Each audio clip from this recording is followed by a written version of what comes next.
자, 오늘도 말씀을 통해서 같이 함께 은혜를 나누겠습니다. 예수님께서 2000년 전에 오시고 인간의 몸으로 세상에 오셨습니다. 하나님의 구원의 계획과 뜻이 있어서 하나님께서 보내주셨고, 예수님은 인간의 몸으로 2000년 전에 오셨습니다. 그리고 예수님은 이 30세기에 공생이 시작하시고 3년 동안 말씀을 가르치시고 하나님의 말씀과 복음을 전하시다가 십자가에서 예수님께서 죽으셨습니다. 그리고 무덤에 장사된 바 되었다가 3일 만에 예수님께서 부활하셨습니다. 그 이후에 부활의 몸을 입으시고 제자들을 만나시고 또 다른 많은 제자들 그리고 500의 형제에게도 동시에 예수님께서 만나 주셨습니다. 나중에는 사도 바울에게도 예수님께서 부활의 몸으로 예수님께서 만나 주신 것을 보게 됩니다. 이처럼 부활하신 예수님께서 제자들을 만나시고 또 말씀을 또 당부해 주시고, 그리고 나서 40일 후에 제자들이 보는 가운데 하늘로 승천하여 올라가셨습니다. 지금은 하나님 보좌 우편에 앉아 계시면서 저리로서 산자와 죽은 자를 심판하시기 위해서 반드시 다시 오신다 약속을 하고 계시고, 우리는 그 약속을 믿고 기다리고 있습니다. 지금도 예루살렘 성지에 이제 가면 예수님께서 제자들 가운데 바로 이 승천하셨다라고 하는 그 장소에 기념관을 만들어 놓고, 그리고 그곳에서 사진 촬영도 하고 기도회를 갖게 됩니다. 이곳에서 예수님께서 제자들이 보는 가운데 하늘로 승천하셨구나라고 하는 그 장소에서 기도하게 되는데, 예수님께서 이처럼 제자들이 보는 가운데 승천하시기 바로 전에 예수님께서 무슨 말씀하셨는가? 하나님의 사명을 제자들에게 부여해 주셨습니다. 이는 주님의 사명이라고 말씀을 드릴 수 있고, 이것을 다른 말로 예수님의 지상명령이다, 이제 그렇게 이야기합니다.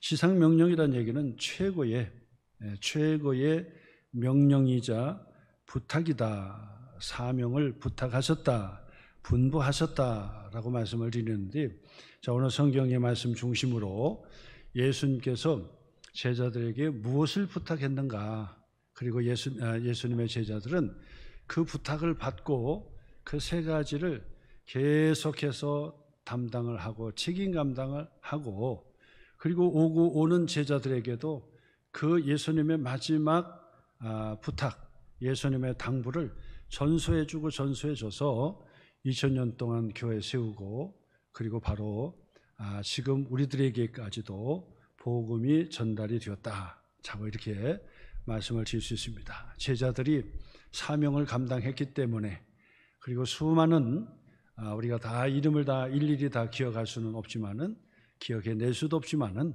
그런 충성된 믿음의 사람들이 예수님의 마지막 당부, 지상 명령을 책임감 있게 감당함으로 인해서 우리들에게까지 이 복음이 전달이 되었다라고 말씀을 드릴 수 있습니다. 자, 우리에게도 그 사명이 있지요. 주님이 다시 오시는 그날까지 제자들에게 부탁했던 바로 그 사명, 그리고 제자들이 우리에게 전수해 줬던 그 사명, 그것을 우리가 감당을 해야 되는데, 오늘 성경의 말씀 중심으로 예수님의 마지막 지상명령 그리고 사명의 분부는 무엇인가, 세 가지 말씀을 함께 드리면서 은혜를 나누려고 합니다. 그 첫째는 무엇이냐, 약속하신 성령을 기다리다라고 당부를 했고, 그리고 성령 충만 받으라, 성령 세례를 받으라 라고 당부한 것입니다. 그래서 제자들도 그렇고 많은 하나님의 사람들이 성령의 세례를 받고 주님의 사명을 지금까지 감당해 오고 있다라고 말씀을 드릴 수 있습니다. 예수님의 마지막 당부인데, 이 마지막 당부는 예수님의 가장 소중한 내용이다라고 말씀을 드릴 수 있겠죠. 오늘 4절 5절 말씀 보니까 사도와 함께 모이사, 예수님이죠, 그들에게 분부하여 이르시되, 제자들에게 마지막 승천하시는 예수님을 지켜보는 제자들에게 분부하여 이르시되 뭐라고 말씀했습니까? 예루살렘을 떠나지 말고, 예루살렘을 떠나지 말고 내게서 들은 바, 예수님에게서 들은 바 아버지 하나님께서 약속하신 것을 기다리라, 그래 말씀하셨어요. 그러면서 5절 말씀에 요한은 물로 세례를 베풀었지만은 너희는 몇 날이 못되어 성령으로 세례를 받을 것이라, 성령으로 세례를 받으리라 하셨느니라 그랬어요. 예수님의 당부는 예루살렘을 떠나지 말고 기다리라, 그리고 하나님 아버지께서 약속하신 성령 세례를 받으라 라고 당부하셨어요. 자, 그러면 이 말씀은 무슨 의미일까요? 이 의미는 무슨 말씀일까요? 제자들에게 왜 이 말씀을 하셨을까요? 제자들은요, 이제 부활하신 예수님을 만났잖아요. 그리고 부활하신 예수님의 몸을 만질 수도 있었어요. 그리고 부활하신 예수님과 함께 음식을 잡수시면서 40일 동안을 세상에 머무르셨어요. 제자들이 부활하신 예수님을 보는 순간 얼마나 가슴이 뜨거워지고 열정이 생기고 힘이 생기고, 그리고 비전과 꿈이 생기고, 그리고 예수님께서 마지막 지상 명령이라고 하는 하나님의 사명, 예수님의 사명을 부해 줬지만은 이것은 이미 알고 있는 사명이었던 거죠. 새로운 사명이 아니었던 거예요. 처음 하시는 사명이 아니었던 것입니다. 자, 그런데 예수님께서는 그 사명을 감당하기 전에 너희들은 예루살렘을 떠나지 말고 기다리라, 바로 이 말씀을 하신 거예요. 이것이 바로 무슨 의미냐? 하나님의 사명을 감당하려면, 주님의 사명을 잘 감당하려면 기다리는 것부터 해야 된다. 기다리는 것부터 해야 된다는 거예요. 그런 말이 있습니다. 유명한 말이죠. 나쁜 사람은 나에게 서두르라고 말하지만은, 그러나 나에게 좋은 사람은 기다리라고 나에게 말을 한다는 거예요. 옆에서 서두르라고 하는 사람은 나쁜 사람이라는 거예요. 근데 진짜 나에게 고마운 사람은 기다리라는 거예요. 기다리라는 거예요. 그러니까 인생에 있어서 가장 우리가 배울 것이 뭐냐면 참고 기다리는 거예요. 기다리는 거. 구약의 성도들이 예수님 오실 것을, 그리스도 나실 것을 기다렸던 것처럼, 그리고 신약의 성도들이 2000년 동안 다시 오실 예수님을 기다렸던 것처럼, 구약의 성도나 신약의 성도나 공통된 것은 뭐냐? 하나님의 약속을 기다리면서 기다리는 성도가 되는 거예요. 이것이 바로 공통된 거예요. 그러므로 우리의 신앙생활은 기다림의 훈련이다라고 말씀을 드릴 수 있습니다. 잘 기다리는 거예요. 큰 일을 하기에 앞서서도 그냥 서둘러서 그리고 승질대로 그냥 하는 것이 아니라 기다렸다 하는 거예요. 그래서 차근차근 해야 되는 거예요. 서둘러서 무슨 일이든지 서두르는 것은 반드시 이것은 문제가 생기게 되어서 서두르지 말고 기다리라는 거예요. 기다리라. 이야기는 무엇을 얘기합니까? 제자들이 의기승천했지요. 이미 사명 다 알고 있습니다. 그러니 이제 예수님이 승천하시면 그래 이제부터 막 뛰어나가고 싶어요. 뛰어나가고 싶고 주님의 사명을 감당하고 싶어요. 그런데 중요한 것은 뭐냐? 나 혼자 가면요 오래 못한다는 거예요. 세상 일은 나 혼자 해도 성공할 수 있겠지요. 그런데 하나님의 일이라는 것은, 하나님의 사명은 반드시 혼자 해서는 안 되고 나 혼자 감당해서는 안 된다는 거예요. 기다려야 되는 거예요. 성령과 함께 하시라는 거예요. 그래야 하나님의 일은 감당할 수 있는 거예요.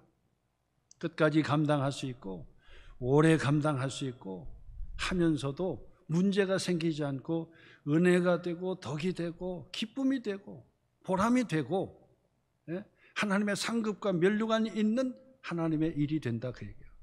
하나님의 일은요, 반드시 예루살렘을 떠나지 말고 기다리라고 예수님께서 당부하셨던 것처럼 기다려야 돼. 언제까지요? 하나님께서 약속하신 성령을 부어주실 때까지. 하나님의 사역은 내가 하는 것이 아닙니다. 성령께서 나와 함께 하셔야 오래 할 수 있고 지속할 수 있고, 그리고 기뻐서 할 수 있고, 그리고 더 많은 일을 할 수가 있는 것입니다. 제자들이 서두른다고 열정만 있다고 혼자 나가서는 일이 안 되는 거예요. 성령 세례를 받기 전에 그냥 나가서 복음 전하면 되겠지, 안 되는 거예요. 그러니까 예루살렘을 떠나지 말고 기다리라, 기다리라. 그래서 여러분, 중요한 일을 할 때마다 반드시 여러분 기억하셔야 돼요. 중요한 일을 한다 그러면 기다려야 돼요. 잘 참고 기다렸다가 뜸을 들여서 정확하게 하셔야 되는 거예요. 그냥 서둘러서 그냥 눈 감고 그냥 열심히 그냥 하면은 뭐든지 되겠지, 뭐 되겠지. 눈 감고 열심히 하면 안 돼요. 방향이 중요하잖아, 방향이. 내가 어디로 가는지를 설정해 놓고 그리고 출발해도 늦지 않아요. 근데 출발해 놓고 보자 하고 열심히 그냥 다니면 가겠지. 내가 서울 가야 된다, 목표가 있는데 그래 한번 열심히 가야지 하고 눈 딱 감고 그냥 가는 대로 막 가면 부산으로 가고 저 광주로 가고 내려간다고요. 그러면 되겠습니까? 아무리 바빠도 서두르지 말고 방향을 설정해야죠. 서울로 가는 방향이 어떤 길인지를 설정하고 그 길로 가야 되는 거예요. 하나님의 일이라는 것은 나의 경험으로 하는 것이 아니에요. 나의 지식으로 하는 것이 아니에요. 나만 열정을 갖는다고 해서 하나님의 일을 하는 것이 아니에요. 더군다나 하나님의 중대한 사명을 감당한다 그러면 기다리는 거예요. 기도하고 기다려야 돼. 하나님이 가라 하실 때까지, 그리고 내가 함께 하겠다라고 말씀하실 때까지. 예수님의 제자들은 예수님의 이 분부를 듣고 예루살렘에 머물렀어요.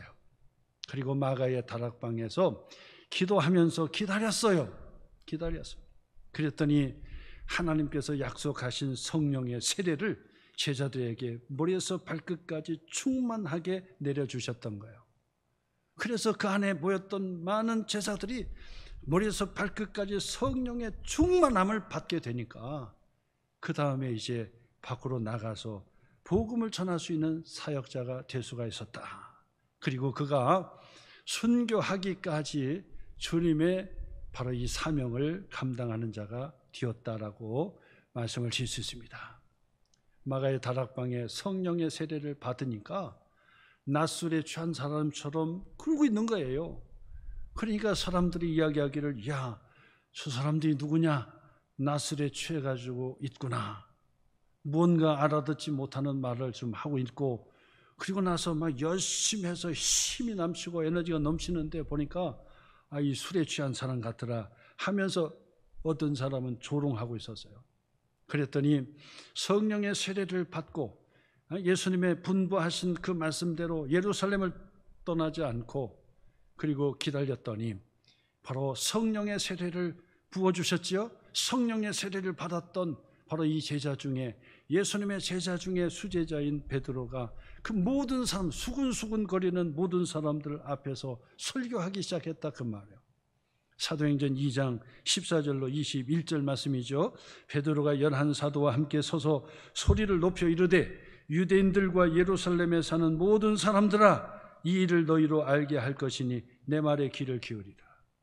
너희들이 낮술에 취했다고 수근수근 하는데 이것이 무슨 일인지 내가 너의 귀에 내가 들려주고 내가 설교할 것이다. 그러면서 15절의 말씀에 때가 제3신이 너의 생각과 같이 이 사람들이 술에 취한 것이 아니라 이는 곧 선지자 요엘을 통하여 말씀하신 것이니 일러스되 하나님이 말씀하시기를 말세에 내가 내 영을, 성령이죠, 내 영을 모든 육체에 부어주리니 너희의 자녀들은 예언할 것이요 너희의 젊은이들은 환상을 보고 너희의 늙은이들은 꿈을 꾸리라. 그때 내가 내 영을 내 남종과 여종들에게 부어주리니 그들이 예언할 것이요.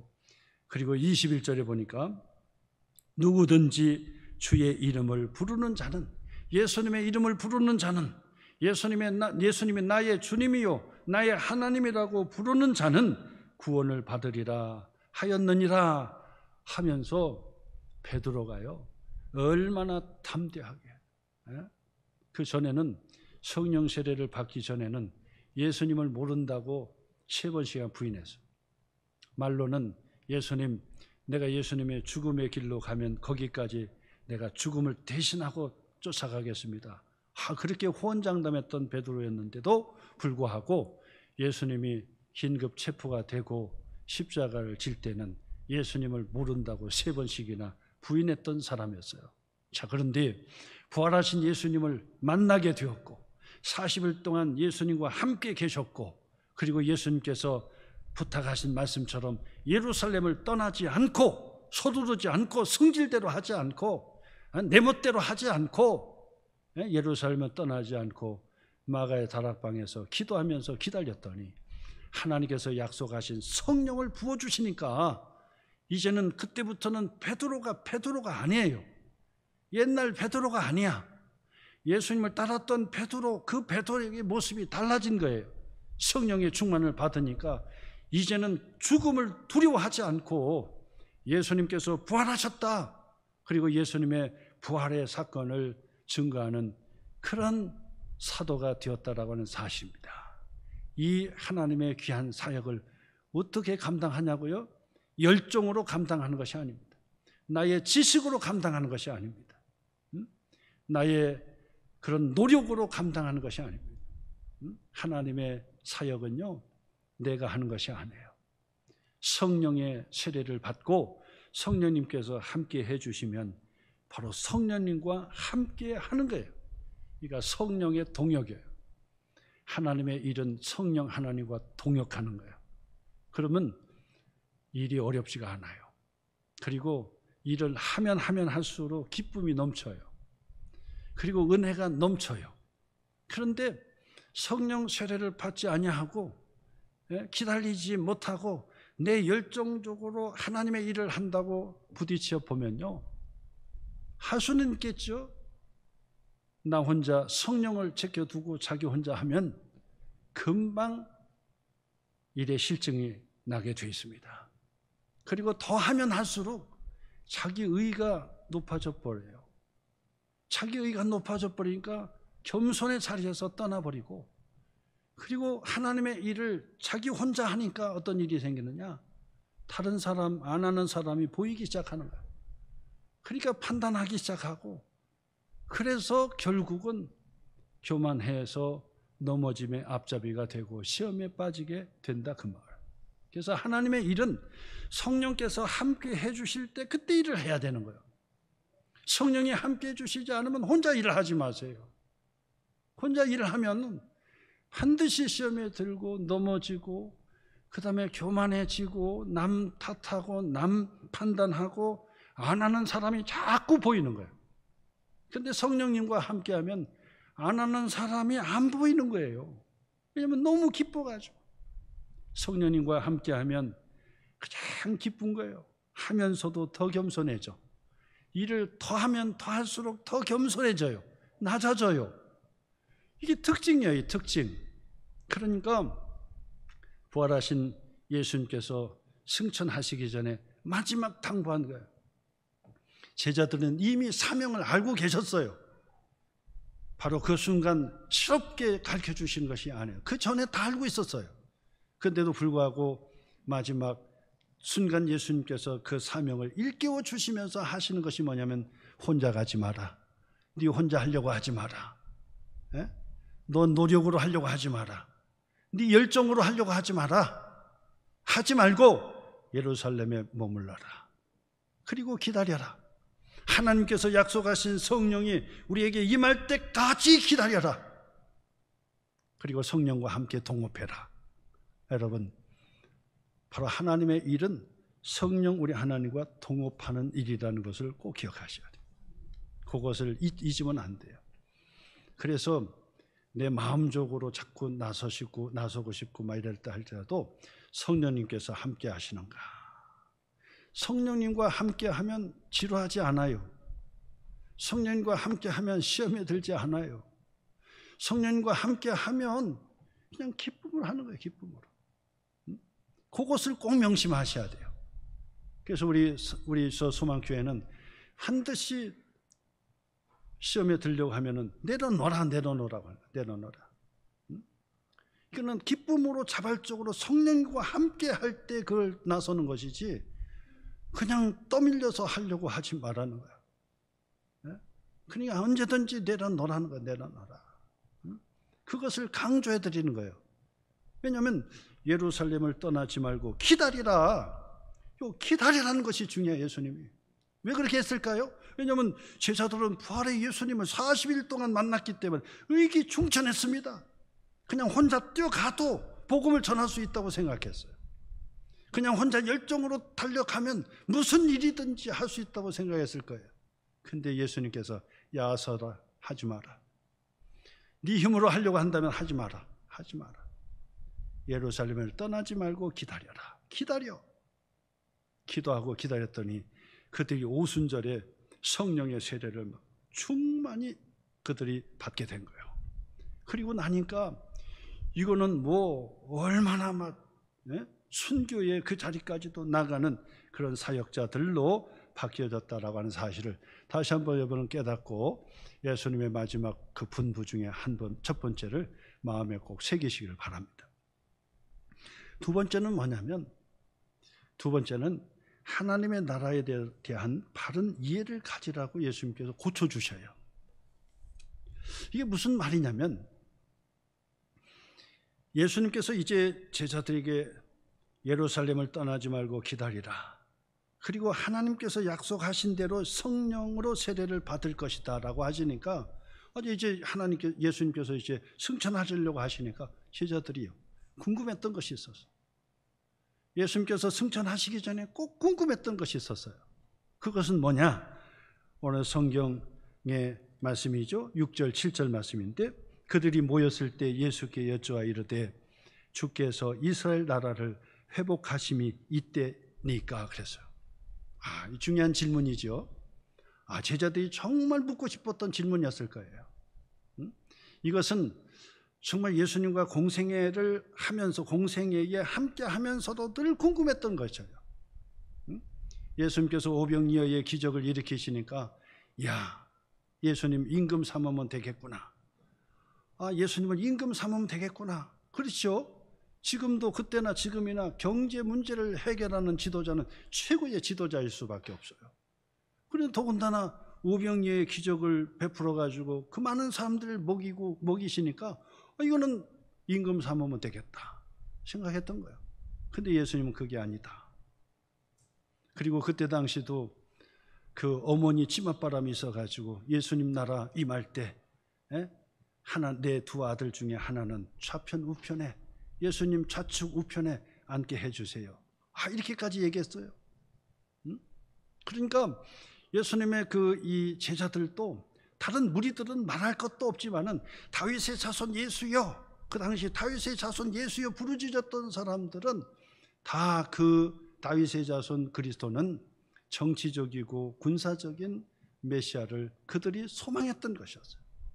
로마의 제국이라고 하는 큰 나라에 짓밟히는 그 억울한 것을 풀어주시고 다윗의 왕권을 다시 회복해서 저 로마의 제국을 다 물리쳐 주시고 로마의 가이사를 단칼에 무너지게 하시고 군사 정치적으로 다 그들을 없이 해가지고 바로 이 땅에 하나님의 나라를 세우게 해 주시옵소서. 그들은 그렇게 생각했던 거예요. 그리고 예수님께서 십자가에 죽으시니까 풀이 딱 죽어버렸죠. 이스라엘 나라를 회복하시는 분이라고 생각하고 믿었는데 십자가에 죽으시니까 끝났다. 이제 우리가 잘못 생각했는가 보다. 다 이제 끝났다 라고 생각했어요. 그러다가 예수님께서 3일 만에 부활하시고 부활의 몸으로 40일 동안 보이시니까 제자들이 또 의기승천한 거예요. 그러면 그렇지, 예수님께서 정치적으로 군사적으로 로마의 제국을 다 물리치고 우리가 세계에 바로 하나님의 나라를 이 땅에 심게 될 것이다라고 그들이 생각했던 거예요.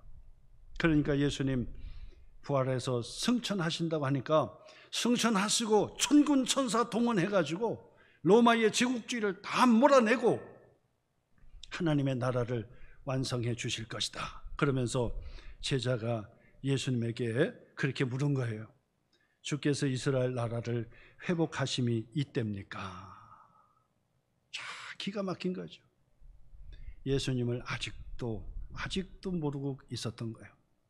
예수님께서 회개하라 천국이 가까이 왔느니라 라고 말씀하셨던 그 천국, 하나님의 나라는 세상의 나라인 것이 아니라는 사실이에요. 예수님은 정치적으로 군사적인 메시아 그리스도로 오신 분이 아니라고. 그분은 바로 우리의 모든 죄를 용서해 주시기 위하여 친히 십자가에 죽으시고, 그리고 예수님을 믿고 영접하는 자마다 하나님의 자녀를 삼아 주셔서, 그래서 천국에는 에덴 동산을 회복하시고 하나님의 나라를 완성하시는 그 바로 그리스도로 세상에 오신 것이에요. 그런데 제자들은 아직까지도 예수님을 정치적으로 군사적으로 오신 그리스도로 착각하고 예수님께서 세우시는 나라를 눈에 보이는 세상의 나라로 그렇게 생각을 했더라 그 말이에요. 그러니까 예수님께서 그 제자의 질문에 단칼에 잘라버려요. 뭐라고 말씀하십니까? 때와 시기는 아버지께서 자기의 권한에 두셨으니 너희가 알 바가 아니다. 알 바가 아니다. 지금도 예수님을 정치적인 그런 그 그리스도로 예수님을 팔면서 나라의 이 제국주의를 물리치고 샬롬의 나라, 하나님의 나라를 완성하겠다라고 그렇게 얘기하는 그런 사람들이 아직까지 2000년 동안 이 이야기가 왔는 이 말씀이 있는데도 아직도 깨닫지 못해가지고 그렇게 얘기하는 사람들이 종종 있어요. 예수님께서 단칼에 자르신 거죠. 너희의 알 바가 아니요. 너희는 그것을 알 바가 아니요. 그런 종국의 하나님께서 다 하시는 거야. 관심 끄라고 얘기하는 거야. 관심 끄라. 그렇게 예수님께서 말씀하시는 거예요. 그러므로 그때부터 제자들은요, 반드시 세상 나라에, 하나님 나라를 세상 나라에 심겠다고 하는 사람, 예수 운동하고 하나님 나라 운동해가지고 바로 이 세상에다가 하나님 나라 삼겠다고 하는 바로 그런 사람들 계속해서 나타나죠. 빨리 깨달아야 돼요. 그렇지 않아요. 예수님은 그렇게 오신 분이 아니시다는 사실을 다시 한번 깨닫는 시간이 되시기를 바랍니다. 너희들이 알 바가 아니요. 그러면서 마지막 세 번째 당부를 해주시오. 그 말씀이 뭡니까? 오직 성령이 너에게 임하시면, 이거는 염두에 두지 마라. 그리고 오직 성령이 너에게 임하시면 너희가 권능을 받고 예루살렘과 온 유대와 사마리아와 땅끝까지 이르러 내 증인이 되리라 하시니라. 땅끝까지 이르러 내 증인이 되라고 하나님의 사명을 분부해 주셨다라고 하는 것입니다. 예수님의 마지막 권면의 말씀이 되는 것이죠. 분부의 말씀이에요. 그 얘기는 무슨 말입니까? 전도하라는 거예요. 전도하라. 정치운동 하지 말고, 헛된 이상적인 그런 그걸 하지 말고, 세상에 이상적인 그런 정치 뒷조사 다니지 말고, 전도하라는 거예요. 전도하라. 어떻게 전도하라는 겁니까? 예수님의 증인이 되라는 거예요. 예수님의 증인이 되라. 예수님께서 2000년 전에 오신 이유는 우리를 구원해 주시기 위하여 에덴 동산을 다시 회복해 주시기 위해 오셨다. 예수님께서 십자가에 죽으신 것은 우리의 모든 죄를 용서해 주시기 위해 오셨다. 이걸 전하라는 거예요. 그리고 예수님은 십자가에 죽으신 후 무덤에 장사된 바 되었다가 3일 만에 부활하셨다. 부활. 그 부활하신 예수님은 육체의 부활, 영적인 부활만 아니라 육체의 부활까지. 그래서 제자들이 예수님을 알아봤고 예수님을 만질 수도 있었고 예수님과 함께 식사를 하실 수 있을 정도의 바로 부활의 몸으로 바로 제자들에게 나타나 보여주셨다. 그리고 예수님은 바로 부활의 첫 열매가 되셨다. 그러므로 누구든지 예수님을 나의 주님으로 믿고 영접하는 자는 하나님의 자녀가 되는 권세를 주실 뿐만 아니라 예수님의 부활의 첫 열매에 참여해 우리들도 죽어서 살고 살아서 주를 영접하는 자는 죽음을 보지 않고 바로 하나님의 나라 영원한 천국에 이르게 될 것이다. 그 증인이 되라는 거예요. 그 증인이 되라. 마태복음 28장 18절로 20절 말씀에서도 예수님께서 분부하신 사명이 있죠. 예수님께서 나와 말씀하여 이르시되 하늘과 땅의 모든 권세를 내게 주셨으니 그러므로 너희는 가서 모든 민족을 제자로 삼아 아버지와 아들과 성령의 이름으로 세례를 베풀고 내가 너에게 분부한 모든 것을 가르쳐 지키게 하라. 볼지어다 내가 세상 끝날까지 너희와 항상 함께 있으리라. 예수님을 믿으면 죄 용서를 받고 예수님을 믿으면 하나님의 자녀가 되고 예수님을 믿고 영접하면 천국을 유업으로 받게 될 것이다. 예수를 믿지 않으면, 예수를 믿지 않고 아무리 세상에서 의로운 일을 한다 할지라도 그는 지옥에 갈 수밖에 없어요. 예수를 믿는 자는 천국에 이르게 되고 예수를 믿으면 하나님의 자녀가 된다. 바로 그 복음을 전하라는 거예요. 2000년 전에 예수님께서 십자가에 죽으신 것은 나의 죄를 용서해 주시기 위해 십자가에 죽으신 것이다. 그 예수님을 믿는 자마다 하나님의 자녀된 권세를 가지고 이 세상에서도 승리자가 될 뿐만 아니라 반드시 천국에 이르게 된다라고 하는 이 복음의 증인들이 되라고 마지막 당부한 거예요. 그러므로 교회의 사명은 바로 증인된 사명이 있다는 거죠. 전도해야 됩니다. 선교해야 됩니다. 예수님을 전해야 됩니다. 누구든지 예수님을 전하지 않으면 예수님의 사명을 감당을 하지 못하는 거예요.